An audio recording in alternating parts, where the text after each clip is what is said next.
maîtres, Barbara. Qu'est-ce qui va changer dans leur rapport au travail? Est-ce que le maître mot du XXe siècle, c'était métro, boulot, dodo? Est-ce que ça continue d'être valable à une époque où on peut bosser depuis chez soi? On n'a pas nécessairement un employeur qui est dans un bureau. Ça va changer. Qu'est-ce qui va muter en termes de rapport à son environnement de travail?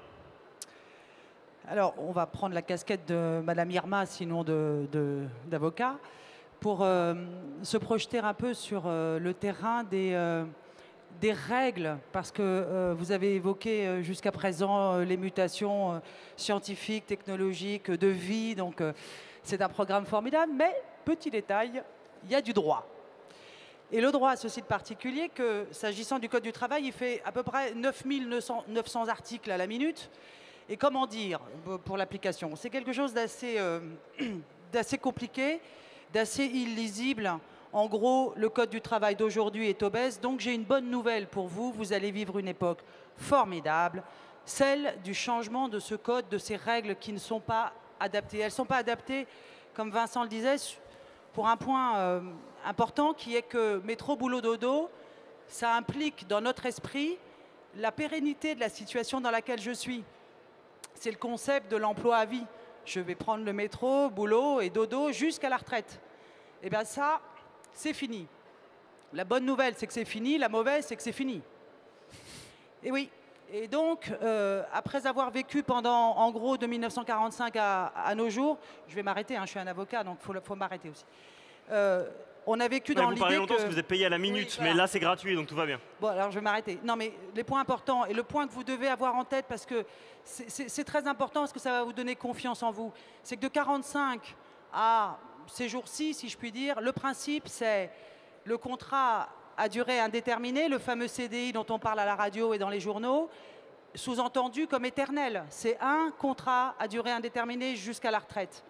Et le Code du travail illustre cette promesse faite aux salariés. Or, aujourd'hui, la situation dans laquelle on est, c'est que rien n'est pérenne. Toutes les activités bougent, que ce soit au plan technologique, que ce soit au plan des entreprises et de leurs objectifs. En d'autres termes, aujourd'hui, c'est le principe de la mobilité. Et la mobilité, le Code du travail, il ne l'aime pas. Et c'est pourtant le principe de mobilité qu'il faudra intégrer dans le Code du travail et que nous allons probablement vivre dans les années qui viennent et qui va en changer fondamentalement le rapport au travail, le rapport à l'emploi, et ce, dans des circonstances que je considère comme optimistes. Voilà, il faut être optimiste. Alors, si on veut être optimiste, vous dites que le CDI va disparaître, pourquoi pas, mais on le remplace par quoi? Parce que ça ne va pas être par une multiplication de CDD.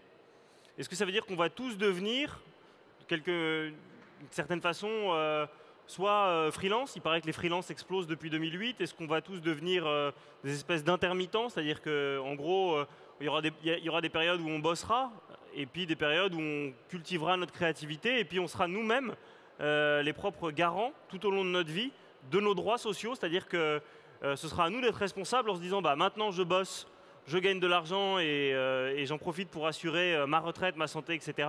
Et puis parfois, je veux prendre du temps pour élever mes enfants, voyager ou autre. Est-ce qu'on va aller vers ça?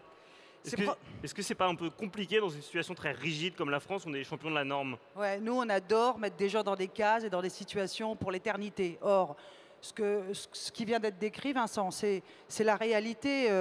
C'est la réalité, c'est-à-dire qu'il va y avoir des moments dans sa vie où l'on fera des choses différentes qui ne seront pas nécessairement dans le cadre d'un contrat de travail, mais dans plein d'autres possibles statuts. Et on a parlé beaucoup de l'auto-entrepreneur. Et mine de rien, en France, nous qui avons une passion pour la fonction publique et le contrat à durée indéterminée, eh bien, il y a quand même 1 million d'inscrits au titre de l'auto-entrepreneur, ce qui veut dire que ce sont des statuts plus je déteste ce mot, plus précaire, c'est-à-dire plus responsabilisant, qui sont offerts comme choix possible dans une carrière.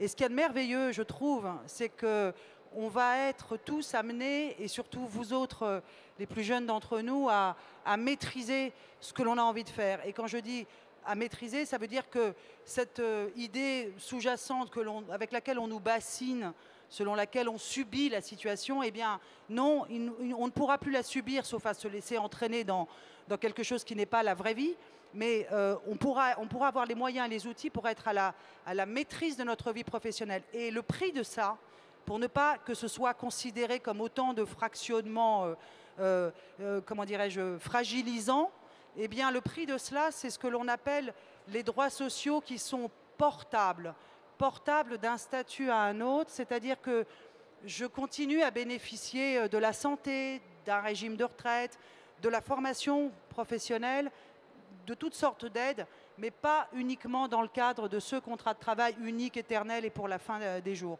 Donc il faut nous rassurer, nous autres Français, dans cette perspective-là, et prendre, j'allais dire, à pleine main, les perspectives formidables de ce que l'on est capable de bâtir, surtout dans un monde digitalisé, dans un monde de nouvelles technologies qui permet à chacun et effectivement aux plus jeunes, et on le voit ici, c'est une belle illustration, de ce que les plus jeunes sont capables de faire de leurs idées. Et donc, faites-le.